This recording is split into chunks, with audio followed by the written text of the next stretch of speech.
Okay, today we're going to talk about factoring. I'm going to start with factoring things that are in common. So this is part of 12.3 in your skills practice if you want to get your book out.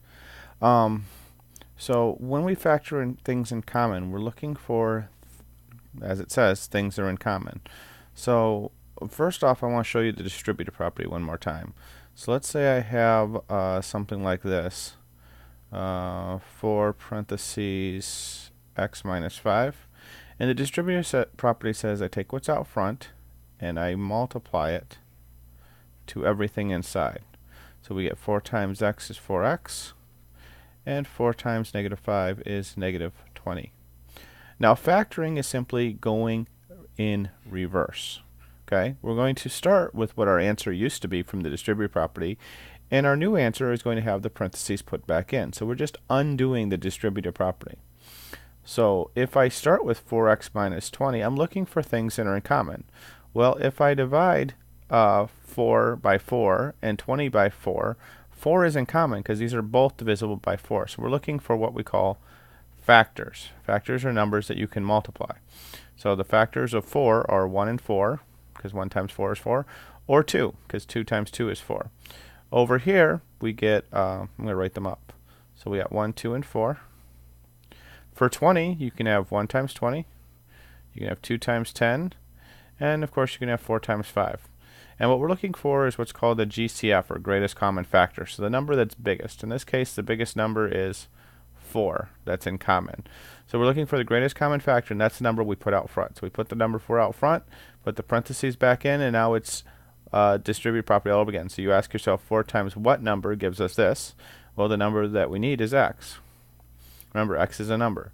So 4 times x is 4x. And then I got this minus 20. Well, 4 times what is minus 20? Well, of course, 4 times negative 5 is minus 20. And if you look, we're back to our original question. So this is how you factor things that are in common. Okay, so here's some example problems. I'm looking at 2 and 10. The factors of 2 are 1 and 2, of course. The factors of 10 are 1, 2, 5, and 10. Because 1 times 10 is 10, 2 times 5. So the greatest common factor is 2, so we're going to bring the 2 out front. Put the parentheses on and multiply it out. 2 times what is 2x? Well, that would be x. 2 times what is 10 is 5, so we put them in there. Okay, you can always check. 2 times x is 2x, 2 times 5 is 10. Second one, we're looking, ignore the minus sign for now. We're looking for factors. We got 1 and 3, and this is 1 and 21, and 3 and 7. So 3 is in common. But when you have a leading coefficient that has a negative, we're going to bring the negative out front too. Okay, so anytime this leading coefficient is negative, bring it out so that it's now positive. So we're going to do negative 3, and you go negative 3 times what is negative 3x? Well, x, and negative 3 times what is negative 21? That's going to be positive 7. And be careful with this one. Negative times a positive is a negative. That's why this thing is positive in here. Okay, 3 times 7, of course, is 21. But to get that minus 21, you need negative times positive is negative. Negative times positive is negative. That's where the two negatives come from. Okay, in this case, there are no numbers in common. This is 1, so you can argue that a 1 is in common, but that's really boring case, so we don't deal with it. But here, this square means that I have 2 x's, and here is an x. So I want to know how many x's are in common. Well, if this has 2 x's, known as x times x, and this is 4 times x, we have an x in common. So we're going to bring this common x out front, like that. And then we have to multiply. Well, x times what is x squared? Well, you should know from distributive property that x times x is x squared. And x times what is negative 4x? Well, of course, negative 4 is. And you can multiply it back out, make sure. X times x is indeed x squared. X times negative 4 is negative 4x. So just like we did with numbers up here, we can also do it with variables. You can bring them out. And in this case, we have both in common. So 10 and 5 have a 5 in common. This would be 2 times 5. This is 1 times 5. So we'll bring the 5 out, just like we did up here. But now we have an x squared and x. So there's an x in common. So we're going to bring the x out. And then we put the parentheses, and we have to multiply. 5x times what is 10x squared? Well, 5 times 2 is 10. X times x is x squared. So 5x times 2x is 10x squared. And then we're going to do it one more time over here. Well, 5 times what is negative 5? Well, that's going to be negative 1. 5 times negative 1 is negative 5, and x times nothing is x, so we're going to just check it. 5x times negative 1 is indeed negative 5x.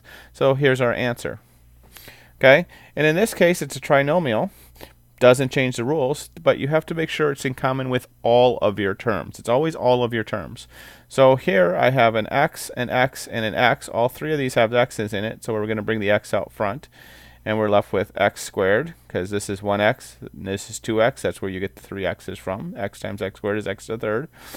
Plus 2x. X times x is the x squared. And 2 times, there's a hidden 1 here. 2 times 1 is 2. Plus, and x times 1 is just x. Okay, so this is the factored form of this one. And note that everything has something in common. It's the only way you can do it. If you have something like this, x to the third plus 2x squared plus 1, this has nothing in common. These both have x's, but it has to be true for all three of them. Because it's not true for all three of them, this stays the best answer. You cannot factor this using this method.